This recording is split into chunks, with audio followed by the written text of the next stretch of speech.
Shalom buat kita semua, marilah kita mendengarkan renungan harian hari ini Rabu tanggal 6 Mei 2026 yang tertulis dalam Titus pasal 2 ayat 7 sampai ayat 8. Demikian firman Tuhan. Dan jadikanlah dirimu sendiri suatu teladan dalam berbuat baik.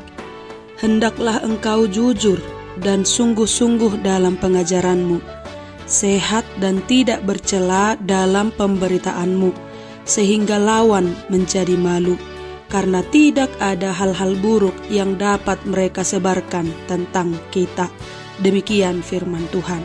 Shalom buat kita semua, jemaat yang terkasih.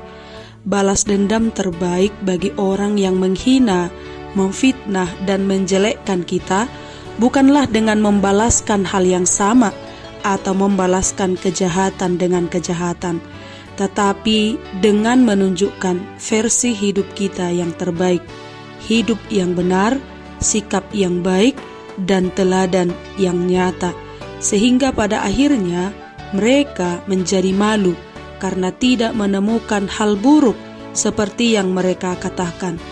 Prinsip inilah yang ditekankan dalam firman Tuhan hari ini, Titus 2 ayat 7 sampai 8. Paulus tidak mengajarkan Titus untuk melawan dengan emosi, tetapi dengan kehidupan yang mencerminkan kebenaran.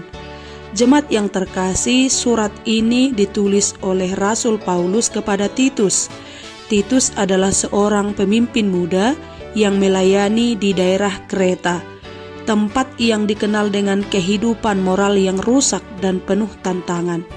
Jemaat di sana masih lemah, banyak pengajar palsu, dan kehidupan orang percaya belum tertata dengan baik. Inilah situasi yang terjadi. Iman mereka mudah diserang, mudah goyah, dan bahkan mereka sering menjadi bahan ejekan dari orang luar. Karena itu, Paulus menasehati Titus supaya Titus bukan hanya mengajar yang benar, tetapi untuk menjadi teladan hidup yang benar.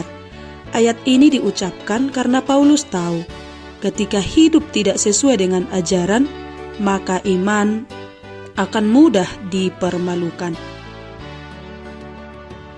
Jemaat yang terkasih, Paulus menegaskan bahwa Titus harus menunjukkan diri sebagai teladan dalam perbuatan baik, dalam kesungguhan saat mengajar, dan dalam perkataan yang sehat serta tidak bercela.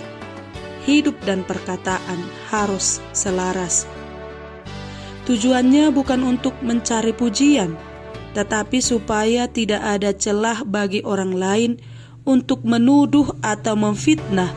Bahkan firman Tuhan berkata, lawan akan menjadi malu karena tidak menemukan hal buruk tentang kita.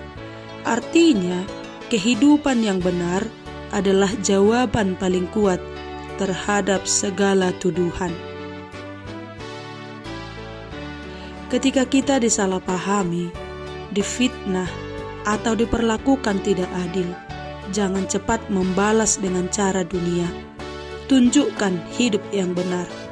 Jadilah teladan dalam perkataan, sikap, dan tindakan, karena sesungguhnya hidup yang mencerminkan Kristus adalah jawaban terbaik. Mungkin cara itu tidak langsung mengubah orang lain, tetapi pasti menunjukkan kebenaran.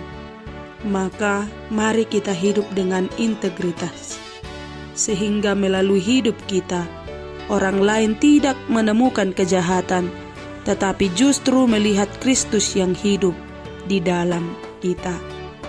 Tuhan memberkati dan menguatkan kita. Amin. Shalom.